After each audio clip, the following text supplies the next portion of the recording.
Pas incidentit të rënd të ndodhur gjatë transmetimit të drejt për drejt, ku konkurrenti Joz Marko goditi me shpullgjesin, në rrjetet sociale janë përfshirë nga reagimet e shumta dhe nga personazhe mjaft të njohur.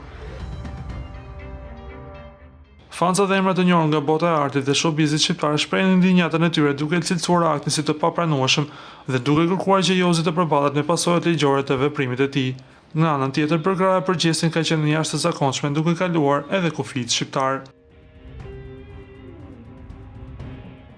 Pas kësaj, shqiptarët janë bërë bashkë dhe kanë bërë të mundur që portreti i gjestit të shfaqet në ekranet gjigante të New Yorkut pas incidentit në shtëpinë të famshëm në Shqipëri, e po gjesti pas ka fancat më të çmendur në botë. Nga ana tjetër, Jozi, i cili u arrestua menjëherë pas largimit nga shtëpia, është liruar sot nga policia, por procedurat ligjore ndaj tij do të vazhdojnë në gjendje të lirë. Lutem klikoni tek butoni subscribe për të marrë të rejat më të fundit nga showbizi shqiptar.